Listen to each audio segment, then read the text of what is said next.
ay dito bilang pananakop sa mga ginagawa ng pagkultura at pagkultura. Maraming salamat, Ryan. Ngayon ay nahihiling ako, meron talaga kayong kaalaman sa ating nakaraang leksyon. Ngayon ay dadako na tayo sa ating bagong talakayan. Ngunit bago yan ay magkakaroon muna tayo na gawain. Magbabasa niyo ba yung nasa screen o hindi? Hindi po. Sige, ako na lang po ang magbabasa. Dahil wala tayong TV ngayon, dahil sira, dito na lang po tayo sa ating laptop. Ako na lang po ang magbabasa, dahil hindi niyo po nakikita. Ang tinatawag natin gawain ay ang paper race. Buuin ang bawat jumbled letters na nasa chart, tig-isang salita lamang ang buuin ng kada representante.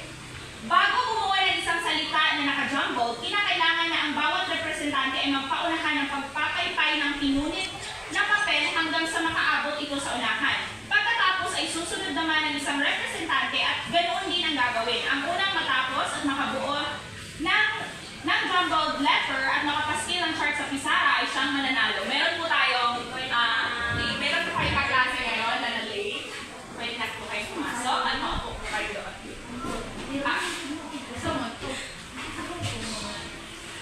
Ngayon ay naiintindihan niyo ba ang ating gawain o hindi? Ganito yun. Meron akong dalawang chart. Papatatin ko kayo sa dalawang grupo. Meron akong chart dito na merong naka-jumbled na letters. Dito ang unang pangkat at pangalawang pangkat naman dito. At meron din akong inihandang crumpled paper dito. Crumpled paper. Ang gagawin niyo lamang, ang bawat grupo ay merong tig-iisang representante na pupunta doon at magpaunahan kayo sa pagpaypay ng paper na ito. Ilagay niyo po ito sa sahig. Ang sinong unang makadala nito sa unahan ay siya maka-arrange ng unang salita lamang po. Isang representante, unang salita lamang ang inyong i-arrange. Naiintindihan niyo ba? Kung ganon, ay magbibilang na tayo, magsisimula na tayo sa pagpapangkat sa inyo. Dito magsisimula kay 1, 2, 1, 2, 2.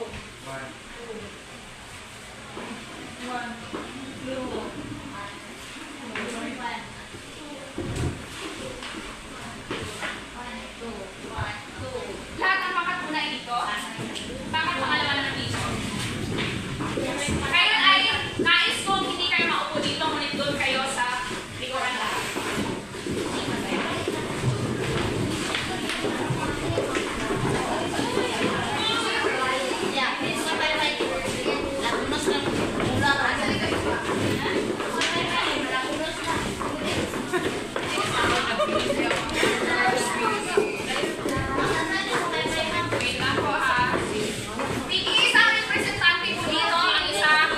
Run out.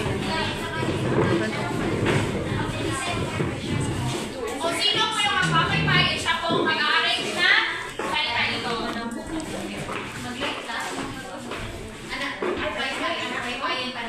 Hala. Bawat representante ha, isa lamang po.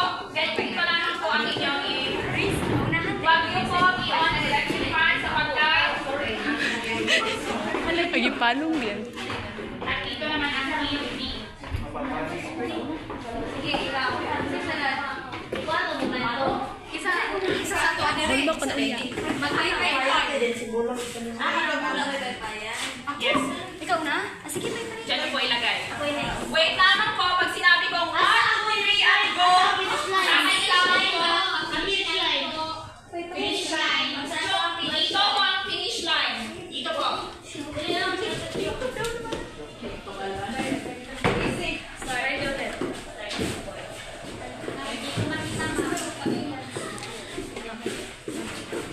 po ang finish line.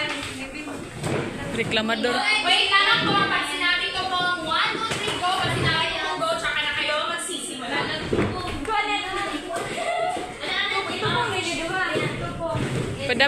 Ipadapi na mabangko. Ready? Ready? 1, 2, 3, go!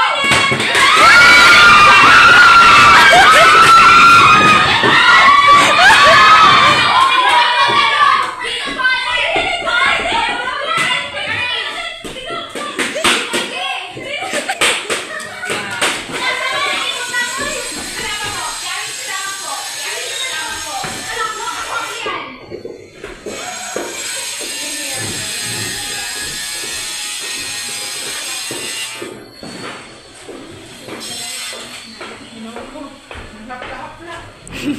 Tapos na! Hindi pa po! Pagtapos ka na po, ibigay ko po yan sa kabilang grupo. Ay, sa atong pag-grupo. Sige! Ako, tumira po yan sa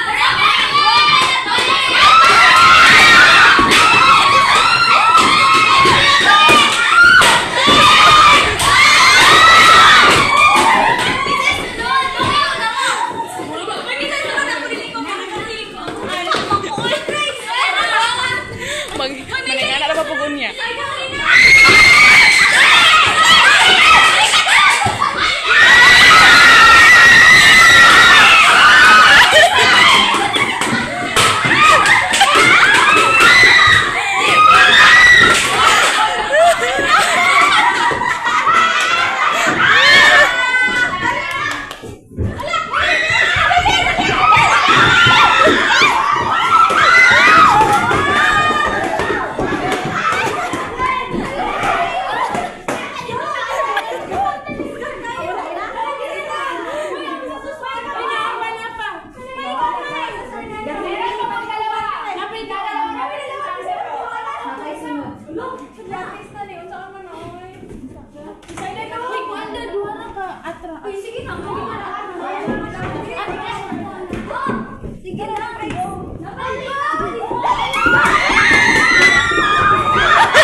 Disqualified po, ma'am.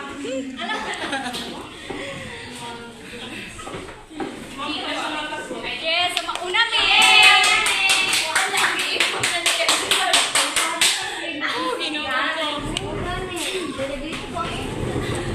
Nakita ko Tapos, ang pangalawang pangkat ay unang pangkat. Yung puta, sir.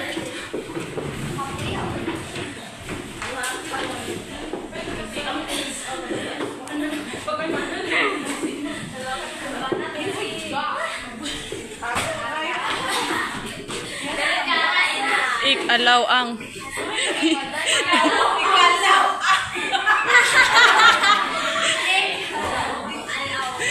Ito na. Enter. Ngayon po, ang nanalo ay ang pangkat.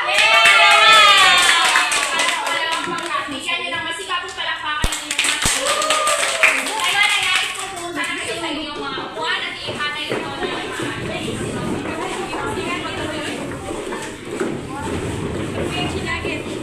Mas, answer ko lang yung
Michelle. Michelle. Ngayon ay para sa inyong talakayan ay may ihanda ako dito flower petals na nasa loob nito ay ang inyong mga gawain. Ngayon nasa loob nito ang iba't ibang layunin at iba't ibang anyo. At bago tayo magsisimula ay basahin niyo muna ang ating panuto. Makikita niyo ba ang ating panuto? Maliwanag ko sa inyo o hindi? Hindi ko. Sige, ako na lang po ang magbabasa. Para kanino kaya ako sa adding phrase and sentences? Sa parehong grupo, gamitin ang ibinigay na cut-out phrase and sentences na nasa sobre. Ang bawat grupo ay inaatasang ilagay sa tamang hanay ang bawat phrase at sentence kung saan ito nararapat o nakabilang. Ang bawat pangkat ay bibigyan lamang ng 5 minuto upang tapusin ang gawain. Pagkatapos ay isang representante ang mag-uulat sa harap. Ngayon, sino ba ang team? Dito ba yun? Yes, sa inyo po ang layunin. Naiintindihan niyo ba ang panuto? Sa inyo po itong layunin. At sa pangkat naman, Violet ay sa inyo naman. At dito niyo po ilagay sa ating cartolina. Huwag niyo po muna buksan dahil hindi pa nagsisimula ang ating cartolina. Ang inyong oras ay magsisimula na. Opo, yes po.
Nais ng mga makapangyarihang bansa na may sa katuparan ang tatlong bagay. Magkakaroon ng bagong pamilihan, makuha ang mga likas na yaman ng mga bansa, at magkaroon ng bagong lupain na siyang paglalagakan ng kanilang sobrang puhunan. Pangalawa, sa Revolusyong Industrial, nakita ang mga pangangailangan sa goma, petroleum, manganese, at iba pang gamit sa industriya at makinarya. Nais makuha ng mga manufacturer ang mga likas na yaman na ito para lalo pang sisigla ang imperialismo. Pangatlo, tumaas naman ang pangangailangan ng mga bansa sa Asia, Africa, at Latin America sa mga produkto tulad ng telang, bulaklak at kagamitang pambukid. Nakikita ng mga industrialista na ang lupain ng Asia at Africa ay sagana sa likas na yaman na wala o kakaunti sa mga industrialisadong bansa. Ang pang-ekonomiyang motibo ay isang mahalagang dahilan ng imperialismo. Ang Revolusyong Industrial ay nagdudulot ng sobra-sobrang produksyon sa pangangailangan ng mga bansang kanlurali. So yun po ang isa sa mga dahilan ng mga pangkabuhayang interes sa yugto ng imperialismo at kolonyalismo. Pangalawa naman po ang sa layuning makadiyos at makatao. Ang mga nakapag-aral sa kalamang kanlurali ng Afrikano at Asyano ay bumuo ng mga makabayang kilusan upang patasigin ang mga kanluranin sa kanilang bansa. Sa kanlurang Afrika, ang labanan sa pagitan ng mga katutubo at mga epekto ng kalakalan ng mga alipin ay sumisira sa mga imperyo, kaharian at mga lungsod-estado. Ang mga bagong estadong Afrikano ay hindi pa gaano malakas upang labanan ang pagdating ng mga taga-kanluran. So marami sa mga taong kanluranin ang maaaring nakaramdam ng tunay na malasakit sa mga tao sa ibayong dagat. Naniniwala ang mga misyonaryo, mga doktor at mga kolonyal na opisyal na may katungkulan sila ikalat ang mga biyaya ng kanlurang sibilisasyon. Sa tula ni Rudyard Kipling na White Man's Burden, malinaw na inilarawan ang katungkulan ito. Naging matagumpay ang imperialismo ng mga kanluranin sa maraming kadahilanan habang lumalakas ang mga bansang Europa noong 1888. Ang mga lumang sibilisasyon naman ay unti-unti na humina at bumagsak tulad ng mga kaharian ng Ottoman, Middle East, Monghal sa India at Qing sa China. Mahigpit na dinutulan ng mga Afrikano at Asyano ang pagpapalawak ng mga kanluranin bagamat wala silang makabagong armas at ang pangatlo naman ay ang politikal at militar na interes. Kiyangkam ng mga bansang may lakas na industriya ang mga kapuluan at mga daungan upang magbigay solusyon ng kanilang pangangailangan. Kailangan ng mga leader sa kanluran ang mga karagdagang kolonya para sa kanilang pambansang seguridad. Ang nasyonalismo ay may malaking bahagi rin sa imperialismo tulad na lamang nang sakupin ng Pransya ang kanlurang Afrika at sumunod ang pagsakop ng Britanya at Alemanya sa kalapit na bansa upang mapigil ang pagkawakay ng Pransya. Ang mga barko ay nangangailangan ng mga base sa iba't ibang panig ng daigdig upang magpadala ng mga supply. Karugtong ng pagkabuhay ng interes ang politikal at pamilitar na interes. Sa Europa naman ay ang pagpapalawak ay naging kaakit-akit sa lahat ng tao mula sa mga kapitalista at mga producer hanggang sa manggagawa. Ngunit tinulisan ng iba ang kolonyalismo sa pagsasabing ito ay isang instrumento ng mayayaman upang lalong yumaman at may nagsimbitong moral. So, yun po ang tatlo dito na yun sa amin ang ikalawang yugto ng imperialismo at kolonyalismo. Una ay ang pagbubuhay at interes, pangalawa ay ang layuning makadiyos at makatawa at ang kauli ay ang political at militar na interes. Malagpakan ang inyong pagklase. Kaya susunod naman pagkat dito sa anyo ng imperialismo at kolonyalismo. So, ito ang ano ng imperialismo at colonialism. So, spheres of influence, possession of protectorate. So, ang kolonya, masaya na rin ang kolonya. Ang kolonya, ang Britanya naman ay gumagamit ng dito-middle sistema ng pamamahala. Ginagamit nila ang mga sultan at pinulupal bilang ahente ng pamamahala ng kolonya. So, ginagamit ng sa Britanya, ginagamit nila ang kanilang sultan at pinulupal bilang ahente sa pamamahala ng kolonya. At ang magkaibang pamahalaang kolonya ay ginagamit ng Pransya at Britanya. Ginagamit ng Pransya ang direktang pamamahala, magpadala ng opisyal mula sa Pransya upang pangasuhan ng mga kolonya. Layunin nila ang pairalin ng mga kulturang Pransya at gawin ang kolonya na mga lalawigan ng Pransya. So, ang kolonya ay mahalagang paglalagyan ng malaking populasyon ng Europa. So, noong una, nung nasakop, kapag may nasakop ang isang, o may nasakop ang isang, ang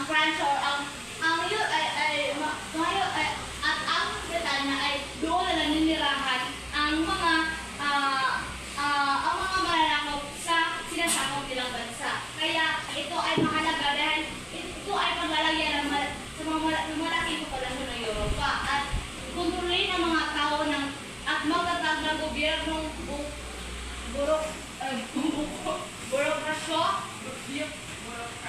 burokrasya or bureaucracy, pagpadala sila ng mga gobernador, opisyal at mga sundalo.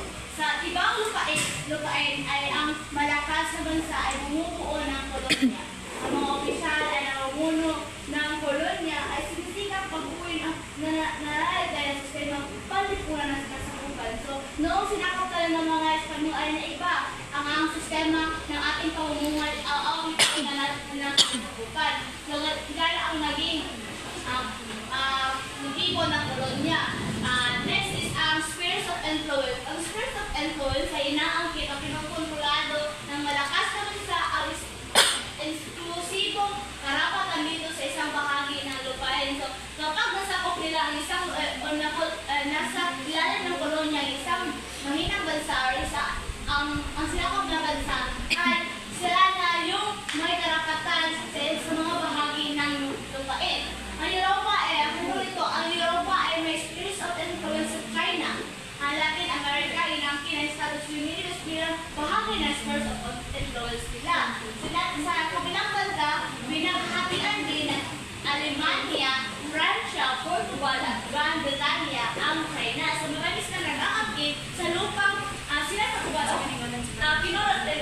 na colonize nila. The next is concession. Ang concession naman ay may maminang bansa na magbigay ng exemption sa mga makapangyariang bansa tulad ng espesyal na karapatang pangnegosyo, karapatan ng daungan at paggamit ng likas na yaman. So, ito ay nagbibigay ng konsesyon na ang mga kapangyarihang bansa ay may espesyal sila na gumagamit ito, gumagamit ng mga daungan, gumagamit o kunin ang mga likas na yaman. Yan ang maging anyo ng nagugulguan imperialismo. Next is protectorate. Ang sistemang protectorate ay ang mga lokal na pinunuan na natili sa lugar. Ngunit ang mga lokal na pinuno ay umaasang tatanggapin ang payo ng Europeo sa larangan ng kalakalan at gawain pang misyonaryo. So, ang protectorate naman ay may kalamahan sa kolonya na mas mababa ang gastos sa pag-protectorate ng inang bansa kaysa sa kolonya. So, at may mga pagkakataon na ang lakas ng kanluran ay natatag ng protectorate. So, yun lang ang mga anyo ng ikalawang yugto ng imperialismo na yung kolonya, spheres of influence, concession, at protection na kung saan na naging mas beneficial yung mas nakakakuha ng maraming benepisyo yung mga mananakop sa kanilang sinasakupan. Maraming salamat at bigyan niyo ng palakpak sa iyo. Kaya may naiintindihan ba kayo sa bawat ulat ng bawat representante? Nakikinig ba kayo ng mabuti sa pag-ulat nila dito sa harap? Talaga bang may naiintindihan kayo? At bago tayo dadako sa ating pang-prosesong tanong ay mag-check muna tayo ng nagawa ninyong chart kung ang lahat ba na yan ay tama o napabilang talaga sa bawat anyo at layunin. Wait, wala tayong TV screen. Ako lang muna ang TV.